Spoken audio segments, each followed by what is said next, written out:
Hi everyone, it's Jen Nimke, your Director of Communications and Public Relations. And for those of you who weren't able to join us at the February Institute Day, this is just a brief overview of our new social media policy and procedure that was adopted by the board on Monday. Before I get into the specifics, the reason why our policy and our procedure is changing is because overall our use of social media has changed.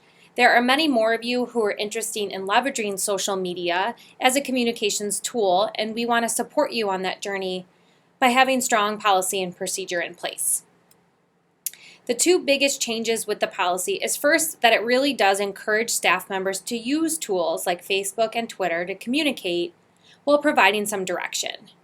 The policy also states that no one can create a professional profile, meaning that you want to represent yourself as a teacher, an educator, an administrator, a staff member of this district, without receiving prior approval to do so.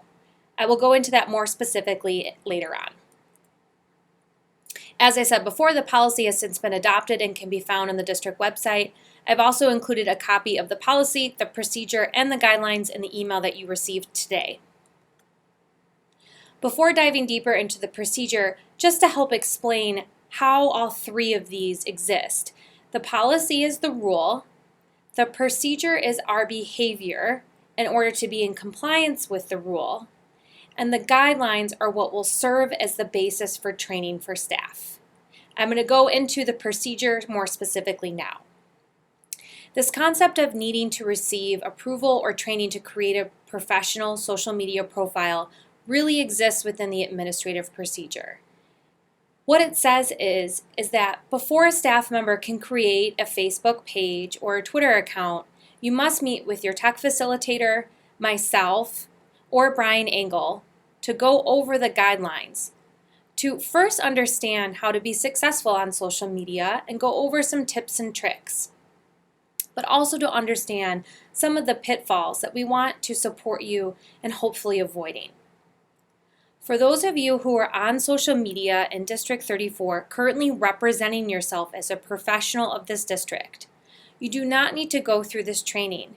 However, I strongly advise that you carefully review the guidelines that are attached to the email that was shared with you today. As I said before, these guidelines really serve as a basis for what all of us should be doing on social media. So it's very important that we all understand these guidelines and are moving forward with them. Also in the procedure, it states that the schools will be monitoring their social media activity. This is not to be Big Brother, it's more so we can see how a conversation is evolving throughout a day. We know how quickly things can go viral, and if we have a pulse on what type of conversations are happening on our accounts, it could help us all avoid that. Finally, the procedure also outlines that we aren't just doing social media to do it. We actually have a common set of communication goals that we're working toward. And they include the following. Without going into any of these too deeply, what I want to emphasize is that when we have frequent activity on accounts like Twitter and Facebook, it's easy for us to reach each one of these goals. And it's because we're providing parents and other staff members this inner lens into our classrooms that they haven't had before. It brings to life what our district's mission and vision is.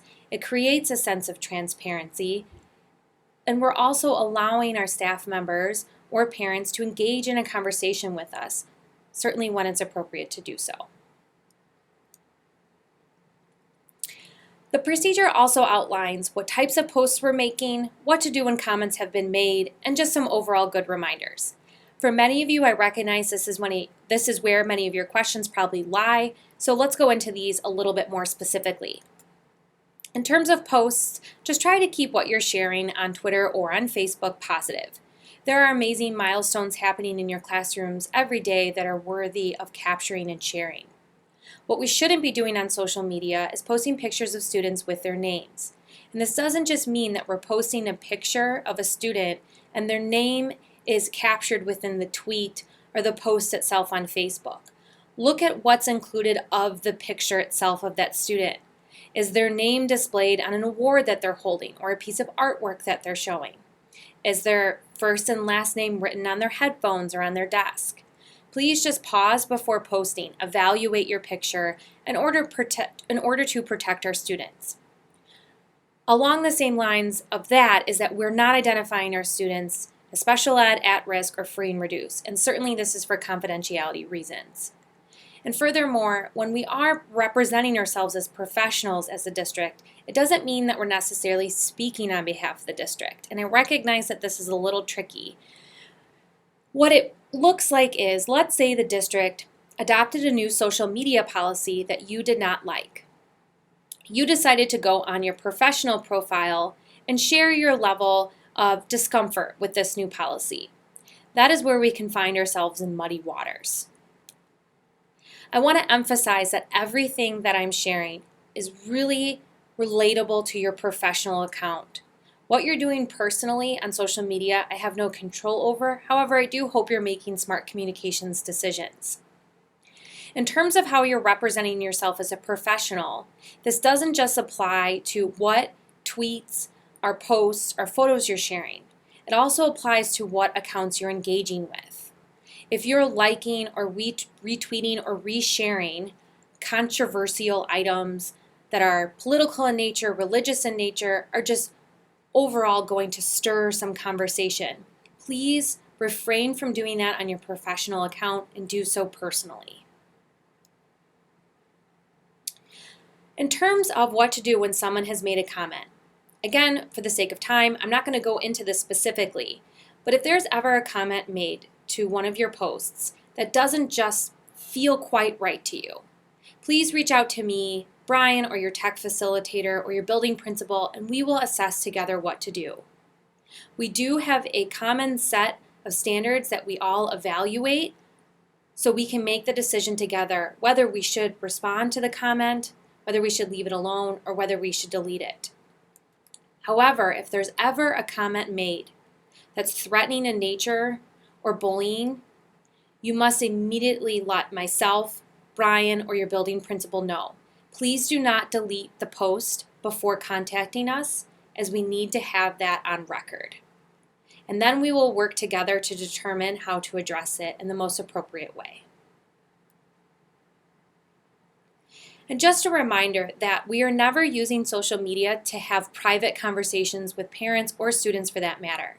If a parent were to send you a private message or a direct message on Facebook or on Twitter, please respond to them on your district email account, not through the social media platform.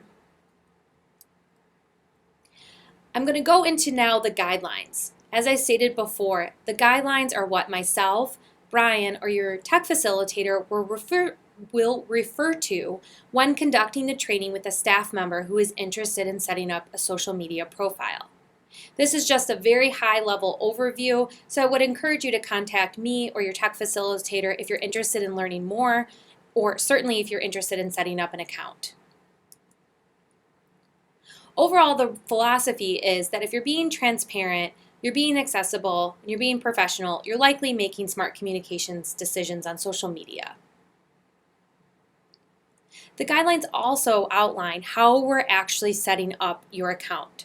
For Twitter, as an example, people can follow you, but you aren't following them. On Facebook, you're setting yourself up as a page, not a person, and you're not accepting friend requests.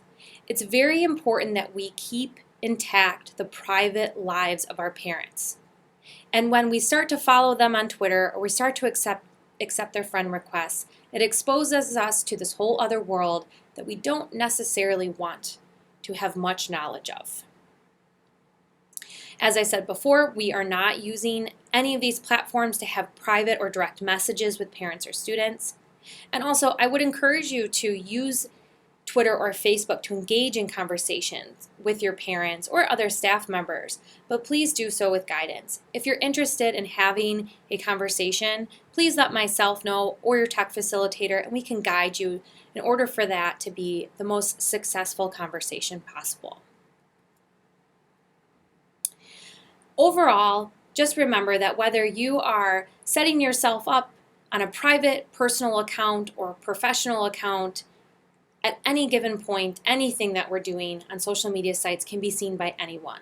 So it's important that you always keep intact your professionalism, your integrity, and your ethics in your role as a Glenview District 34 staff member. And just overall, I really want to stress, we want to encourage you to use social media, and we're really here to help support you on that journey. And we now have strong policy and procedure in place to protect ourselves from some of the potential pitfalls, but also make this a very successful experience for our district. Thank you for your time today.